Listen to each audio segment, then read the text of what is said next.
Spain के बाद France ने जंगबंदी में लेबनान को शामिल करने का मुतालबा कर दिया। फ्रांसीसी सदर ने कहा है कि अमेरिका ईरान जंगबंदी मुआहदे में लेबनान को भी शामिल किया जाना चाहिए। इमैनुअल मैक्रोन ने एक्स पर अपने बयान में बताया कि उन्होंने ईरान के सदर मसूद पेज़ेश्कियान और अमेरिका के सदर डोनाल्ड ट्रंप से गुफ्तगू की और दोनों रहनुमाओं के जंगबंदी पर रजामंदी के फैसले को बेहतरीन करार दिया है और ये उम्मीद जाहिर की है कि ये जंगबंदी तमाम महाजों पर बशमूल लेबनान मुकम्मल तौर पर नाफिज की जाएगी। फ्रांसीसी सदर ने मजीद कहा कि इस पेशरफ्त से जामे मुज़ाकरात की राह हमवार होगी जो एक तवील मुद्दती अमन मुआहदे तक ले जा सकती है।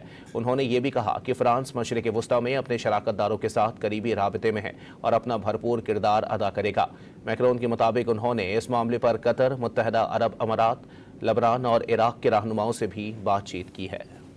स्पेन के बाद फ्रांस ने जंगबंदी में लेबनान को शामिल करने का मुतालबा कर दिया। फ्रांसीसी सदर ने कहा है कि अमेरिका ईरान जंगबंदी मुआहदे में लेबनान को भी शामिल किया जाना चाहिए। इमैनुअल मैक्रोन ने एक्स पर अपने बयान में बताया कि उन्होंने ईरान के सदर मसूद पेज़ेश्कियान और अमेरिका के सदर डोनाल्ड ट्रंप से गुफ्तगू की और दोनों रहनुमाओं के जंगबंदी पर रजामंदी के फैसले को बेहतरीन करार दिया है और ये उम्मीद जाहिर की है कि ये जंगबंदी तमाम महाजों पर बशमूल लेबनान मुकम्मल तौर पर नाफिज की जाएगी। फ्रांसीसी सदर ने मजीद कहा कि इस पेशरफ्त से जामे मुज़ाकरात की राह हमवार होगी जो एक तवील मुद्दती अमन मुआहदे तक ले जा सकती है।